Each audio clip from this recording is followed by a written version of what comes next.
स्वागत है आप सभी का कर्मा आयुर्वेदा के YouTube चैनल पर। आपके साथ मैं हूं विशाखा। इस चैनल पर आप किडनी से जुड़ी हर तरह की जानकारी आसानी से ले सकते हैं। जैसे कि आप जानते हैं, हम एक खास पेशकश लेके आते हैं आपके लिए किडनी डाइट से जुड़ी, इसके बारे में हम जानकारी देते हैं। आज का हमारा टॉपिक है आईजीए नेफ्रोपैथी डाइट से रिलेटेड। आईजीए नेफ्रोपैथी पेशेंट्स अपने डाइट के बारे में अवेयर नहीं होते, जिसकी वजह से किडनी प्रॉब्लम बढ़ जाती है। आज डाइटिशियन श्रेया हमारे साथ मौजूद है। स्वागत है आपका बहुत बहुत। Thank you Vishakha. तो श्रेया से हम चर्चा करेंगे आईजीए नेफ्रोपैथी डाइट के बारे में। तो श्रेया, सबसे पहले आपसे जानना चाहेंगे कि आईजीए नेफ्रोपैथी होता क्या है? देखिए, इस बीमारी को हम बर्जर्स डिजीज़ भी कहते हैं। आईजीए एक प्रोटीन है जो कि बॉडी को बैक्टीरिया एंड वायरसेस से बचाता है, लेकिन जब यह प्रोटीन किडनी के छोटे फिल्टर यानी कि ग्लोमेरुलाई के अंदर गुच्छे बना लेता है तो किडनी को नुकसान होना शुरू हो जाता है, जिसकी वजह से स्वेलिंग भी आती है, जिसे हम आईजीए नेफ्रोपैथी सिंड्रोम भी कहते हैं। श्रेया, आईजीए नेफ्रोपैथी के ऐसे कौन से सिम्टम्स हैं जिसको डिटेक्ट कर सकते हैं पेशेंट्स और घर पे ही? जी, अगर आपके हाथ पैरों में स्वेलिंग आ रही है, यूरिन में ब्लड आ रहा है या ब्लड प्रेशर बढ़ रहा है, तो आपको इस बीमारी के होने के चांसेस ज़्यादा है। इसलिए आप इमीडिएटली यूरिन टेस्ट करवाएं, क्योंकि इस बीमारी की जांच आप सिर्फ यूरिन टेस्ट से ही कर सकते हैं। श्रेया, क्योंकि ये काफ़ी क्रिटिकल प्रॉब्लम है, तो इसकी ट्रीटमेंट के लिए आप व्यूअर्स को क्या कहना चाहेंगे? इस बीमारी का कोई इलाज नहीं है, लेकिन आयुर्वेदिक दवाइयों और ट्रीटमेंट से आप नेफ्रोपैथी सिंड्रोम के होने वाले नुकसान को कम कर सकते हैं। इसीलिए मैं ऐसे पेशेंट्स को आयुर्वेदिक ट्रीटमेंट ही सजेस्ट करूंगी। तो आगे बढ़ते आपसे जानना चाहेंगे कि आईजीए नेफ्रोपैथी के पेशेंट्स को किस तरह की डाइट से फ़ायदा होगा? IgA nephropathy diet plan kidney पर पड़ रहे दबाव को कम करने और किडनी के दबाव को धीमा करने के लिए बनाया जाता है। पेशेंट्स को इस डिजीज़ से कई और नुकसान भी हो सकते हैं, जैसे कि वीकनेस आना, थकान होना। इसलिए ऐसे पेशेंट्स को का राइट अमाउंट ऑफ न्यूट्रिएंट्स लेना बहुत ज़रूरी होता है। इसलिए आईजीए नेफ्रोपैथी के लिए एक डिटेल्ड डाइट प्लान बनाया जाता है। तो श्रेया, ये डाइट प्लान क्या है? मैं आपको यही सजेस्ट करूँगी कि आईजीए नेफ्रोपैथी के पेशेंट्स को अपनी डाइट में हाई पोटेशियम फूड्स को अवॉइड करना चाहिए। ऐसे कौन से फूड्स या लिक्विड्स हैं हाई पोटेशियम वाले जिनको अवॉइड करना चाहिए? जो पेशेंट नेफ्रोपैथी डिजीज़ से जूझ रहे हैं वह एलिग्यूरिया यानी कि less than 300 ml per day of urine और हाई पोटेशियम जैसे कि seaweed, soya sauce, animal products, चाय, आलू और केले जैसे हाई पोटेशियम को अवॉइड करें। और साथ ही आप पानी और नमक का इंटेक भी लिमिटेड करें। पानी और नमक का इंटेक लिमिटेड करने से टॉक्सिक वाटर को कम किया जा सकता है और इससे ब्लड प्रेशर को कंट्रोल करने में मदद मिल सकती है। नेफ्रोलॉजिस्ट 130/80 mmHg के अंदर ब्लड प्रेशर को कंट्रोल करने पर जोर देते हैं ताकि बीमारी को धीमा किया जा सके। आमतौर पर पानी का सेवन आपका 1 लीटर यानी कि 1000 मिलीलीटर से ज़्यादा नहीं होना चाहिए। नमक का सेवन भी अधिक नहीं होना चाहिए, क्योंकि इससे स्वेलिंग के साथ साथ ब्लड प्रेशर भी कंट्रोल कर सकते हैं। श्रेया, और आईजीए नेफ्रोपैथी के जो पेशेंट्स हैं उनको अपनी डाइट में किन किन चीज़ों का और ध्यान रखना चाहिए? हाँ, पेशेंट्स को अपनी डाइट में प्रोटीन भी कम लेना चाहिए। यूरिया नाइट्रोजन के रूप में प्रोटीन के ऐसे मेटाबॉलिक प्रोडक्ट को किडनी के जरिए निकाला जाता है जिससे किडनी के दबाव को कम किया जा सके। आईजीए नेफ्रोपैथी के पेशेंट्स को सलाह दी जाती है कि वे प्रोटीन का सेवन सावधानी से करें।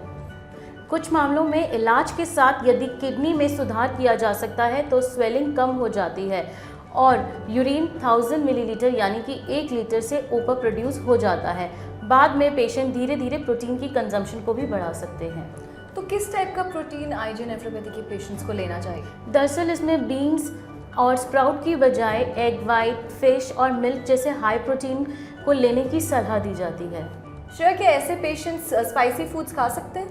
देखिए, मैं तो ऐसे पेशेंट्स को यही सलाह दूंगी कि पेशेंट्स मसालेदार खाने से बचें, जैसे कि प्याज, लहसुन, अदरक। आपको ऐसे में मटन जैसी चीज़ों को भी अवॉइड करना चाहिए। सीवीड, पालक, बीन्स, ये आप एक लिमिट में ले सकते हैं। तो श्रेया, आगे बढ़ते हुए आपसे जानना चाहेंगे कि ऐसे पेशेंट्स खा क्या सकते हैं, अपनी डाइट में क्या इंक्लूड कर सकते हैं? मैं यह सलाह दूंगी कि ऐसे पेशेंट्स अपनी डाइट में विटामिन सी इंक्लूड करें। ज़्यादा वेजिटेबल और फ्रूट्स जैसे कि पालक, टमाटर, कीवी, स्ट्रॉबेरी आदि ले सकते हैं। सफिशिएंट अमाउंट ऑफ विटामिन्स उनको मदद कर सकता है उनके डिजीज़ को कम करने में।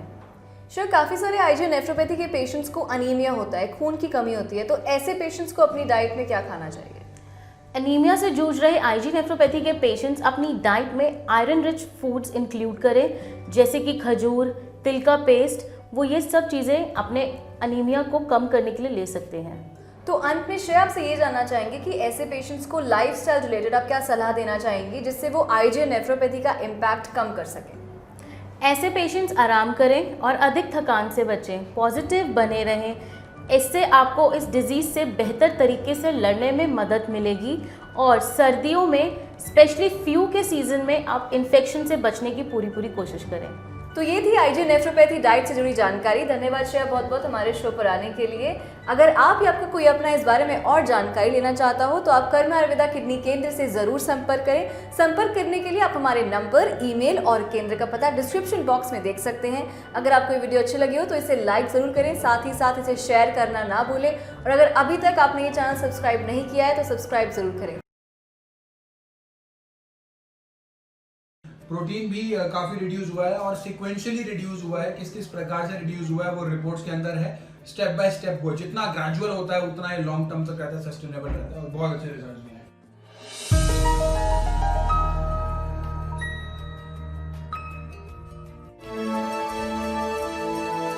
तो आज एक पेशेंट हमारे साथ जुड़े हैं जिनका प्रोटीन पास आउट हो रहा था, काफी हाई अमाउंट में हो रहा था, काफी हाई डोज में हो रहा था और आज वो very near to the normal आ चुका है। इंट्रोडक्शन कराएंगे उनसे। शुभ नाम बताएं। संजीव जैन। कहाँ के रहने वाले हैं? ये रोहिणी सेक्टर 11 में रहते हैं। जब आए थे संजीव जी उस समय क्या क्या परेशानी हो रही थी, क्या क्या प्रॉब्लम्स हो रही थी? जब मेरा प्रोटीन काफ़ी आ रहा था जनवरी 2019 में मेरे को पता लगा था, मेरा झाग बनता था पेशाब करने के बाद।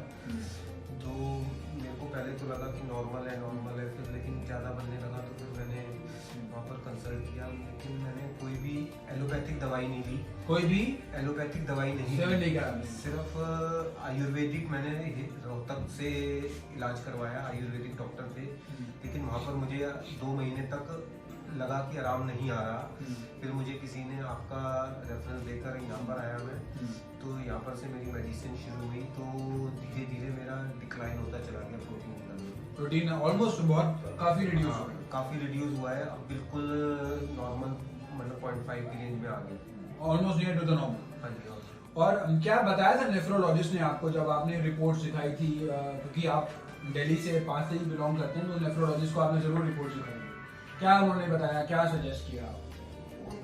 नेफ्रोलॉजिस्ट के पास तो इसका कोई जवाब ही नहीं था जी। पहले वाले डॉक्टर को उन्होंने कहा किडनी के डॉक्टर को आप मिलो, लेकिन हमें विश्वास नहीं हुआ कि हम एलोपैथिक डॉक्टर के पास गए ही नहीं इस इलाज के लिए। मतलब आपने कोई किसी ने एस्ट्रॉइड के लिए मुझे सजेस्ट किया था कि एस्ट्रॉइड दे देते हैं, लेकिन वो ना किडनी को सुकोड़ देता है। वो मेरे को डर लग गया, मैं इसलिए उनके पास गया ही नहीं। तो फिर मैंने रोहतक, इसीलिए रोहतक भी आयुर्वेदिक डॉक्टर है, उनसे इलाज कराया, लेकिन वहाँ पर आराम नहीं आया क्योंकि मैंने मेन डाइट पर नहीं, उन्होंने ध्यान नहीं दिया।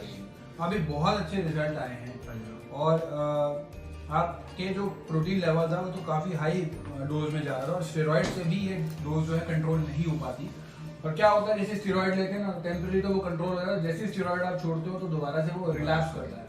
रिलैप्स के अलावा वो नुकसान भी है बहुत सारे स्टेरॉइड, तो वो सब चीज़ों की जरूरत आज तक नहीं ली स्टेरॉइड, कोई भी मैंने नहीं ली। और आपने भी सजेस्ट किया था जब हम आए थे कि स्टेरॉइड नहीं लेना, तो मैंने नहीं ली कोई। बहुत अच्छी बात। आप अच्छा, तो आपको भी देख रहे होंगे आप भी किस तरीके से चेंजेस आए हैं। हाँ, ये खाने पीने का थोड़ा ध्यान रखता है। वैसे पहले से ठीक लग रहा है ना फिजिकली, आपको भी लग रहा होगा ना कि आराम तो है, ना? मतलब ये खाने का तो मैंने चेंज करा ही है, इनकी डाइट चार्ट तो वही चल रहा है। अभी आप देख सकते हैं इस रिपोर्ट के अंदर जो क्रेटिनिन लेवल है, प्रोटीन जो है वो 3.9 के आसपास था इनका अप्रैल 2019 में।